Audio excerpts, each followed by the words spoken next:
یہاں پہ آپ کو جو دل چاہے کہہ دیں، ریاست کے خلاف کہہ دیں، مطلب انسٹیٹیوشنز کو تم وہ کر دیں، کسی کا کوئی خیال نہیں ہے، لحاظ نہیں ہے، گالی گلوچ بکواسیات، دنیا جہاں کے جا کے دیکھیں تو صحیح، اور پکڑے جائیں تو کہتے ہیں ہماری آزادی صحافت خطرے میں پڑ گئی. اچھا لاسٹلی آئی ایم سوری بات لمبی ہو گئی بھئی، مجھے انقلاب آیا ہوا ہے، مجھے کہ میں نے ملک بدلنا ہے، سوسائٹی بدلنی ہے، اس ملک کو بہت بڑا کچھ چینج کرنا ہے. تو بھائی میں اس انقلاب کے لیے جو کچھ ایفرٹ کر رہا ہوں، غلط صحیح لکھ رہا ہوں، کل کو اس کے کنسیکوینسز ہیں، تو کنسیکوینسز میں بھگتوں نا. تو آپ اور سولنگی صاحب کیوں بھگتے ہیں؟ میرے آپ یہ کہتے ہیں انقلاب مفت میں نہیں آئے گا، میرے انقلاب کی قیمت جو ہے، نہیں سر اور بات ہے. سوال یہ ہے کہ میں انقلاب لانا چاہ رہا ہوں، میرے انقلاب کے کنسیکوینسز ہیں. ٹھیک ہے سر، میں کچھ طاقتور لوگوں کے خلاف لڑ رہا ہوں، میرا خیال ہے ان کے خلاف لڑنا ہے، میرا خیال ہے میں گھر سے یہ سوچ کے نکلا ہوں، اس کی قیمت میں دوں نا سر، جو بھی ہے. آپ اور سولنگی صاحب کیوں دیں؟ بالکل ٹھیک. اور لوگ کیوں دیں؟ Why should they pay that? کہ بھئی ویوز تو میرے ہیں نا، خیالات تو میرے ہیں نا، تو اپنے خیالات کی قیمت میں دوں. پھر ہمیں وہ آ جاتے دیکھ جی فلاں بندے کے ساتھ یہ جاتی ہو کہ آپ نے ساتھ نہیں دیا. بھائی اس کو ہم نے کہا تھا کہ تو جا اور یہ چیزیں لکھ دے، تو اس طرح کی چیزیں شیئر کر دے، اور تیرا جو دل چاہے، تو نے ہم سے مشورہ کیا تھا، یا ہمیں پتہ ہے کہ تیرے ویوز جو ہیں اس ملک قوم کے لیے ٹھیک ہے، تیرے ویوز ہیں، fair enough, we respect it, but if there are consequences. میں بھی لکھتا ہوں، بولتا ہوں، ہم نے کنسیکوینسز فیل کیے. میں نے 50 پیشیاں بھگتی نا جا کے پیمرا میں سر، میں نے 5 کیسز بھگتے نا عدالتوں میں، ابھی بھی بھگتتا ہوں میں. تو میں تو کسی کو نہیں کہتا میرے ساتھ عدالتوں میں چلیں، میرے ساتھ پیمرا میں چلیں، میرے ساتھ FIA میں چلیں، میرے ساتھ فلاں چلیں. اگر مجھے یہ شوق ہے انقلاب لانے کا، ملک بدلنے کا، اس سوسائٹی کو بدلنے کا، مجھے جنون ہے، میرے دماغ میں ایک چیز آ گئی ہے، تو بھائی صاحب I should pay for that. ٹھیک ہو گیا. میں پھر خود پے کروں آپ کو اور سولنگی صاحب کو، وہ آگے فائرنگ سکواڈ کے آگے نہ کھڑا کر دوں، کیونکہ میں بھی گولی کھا رہا ہوں، آپ بھی ہیں، کیونکہ میں آپ لوگوں کو لڑ رہا تھا. ایسے نہیں ہوتا سر. اپنے انقلاب کی قیمت جو ہے نا، وہ ہر بندہ پھر خود دے. ٹھیک ہو گیا. میں سولنگی صاحب اس کے اوپر چاہوں گا کہ آپ بھی ضرور ایڈ آن کریں، کیونکہ آپ وفاق میں رہے ہیں، وزیر اطلاعات نگران رہے ہیں. میں ایک بریک لیتا ہوں. سولنگی صاحب میں سوال آپ کے پاس ابھی چھوڑ کے آ رہا ہوں، بریک کے بعد کائنڈلی اس کا جواب دیں. بریک کے بعد خوش آمدید. سولنگی صاحب سر گفتگو آپ نے کلاسا صاحب کی بریک سے پہلے جو تھی، اسی سے میں نے سوال آپ کی طرف جو ہے وہ ایک چھوٹا سا اس سے اخذ کیا تھا.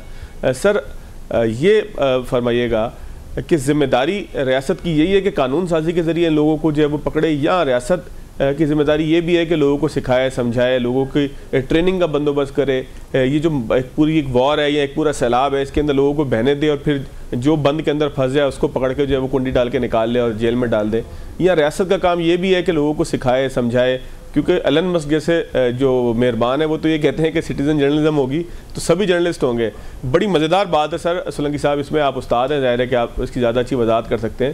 خبر ڈھونڈنے کی جب بات ہوتی ہے تو کوئی جو ہے وہ خدا نہ خواستہ SIUT کے جو رضوی صاحب ہیں ان کے لیے کوئی غلط خبر دے دیتا ہے، کوئی اس سے پہلے خبر کرتا ہے کہ وہ بنگلہ دیش میں کرکٹر جو بیچارہ ابھی زندہ ہے، بالکل حیات ہے، جس کو یہ دل کا پرابلم ہوا تھا، لوگ یہ خبر دینے میں بھی دیر نہیں کرتے کہ جی اس کا انتقال ہو گیا. مجھے یاد پڑتا ہے آج تک کہ ٹھٹا کے قریب، بلکہ ادھر 7 کے قریب ایک حادثہ ہوا تھا، تو اس کے بعد میں نے وہ واقعہ اپنی آنکھوں سے دیکھا ہوا ہے کہ جو مدیر صاحب نے فرمایا کہ جو لاشیں تم نے گزشتہ رات خبر میں دی تھیں وہ پوری کر کے لاؤ.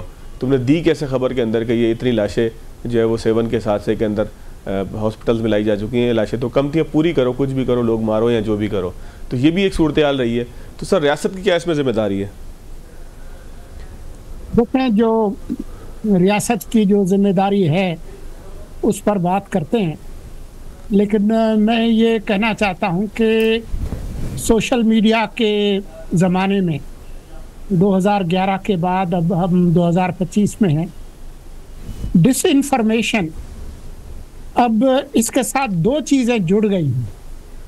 ایک کہ ڈس انفارمیشن ویپنائز ہو گئی ہے، وہ ایک ہتھیار بن گئی ہے طاقتور گروہوں کے درمیان. سیاسی قوتیں، کارٹیل، جرائم کے گروہ، دہشت گرد، 2 نمبری کرنے والے، ان کے پاس یہ ایک ہتھیار کے طور پر آ گئی ہے. اب یہ عام شہریوں کو بااختیار بنانے یا امپاور کرنے کا ذریعہ نہیں رہی جیسا کہ شروع میں لوگوں کا خیال تھا.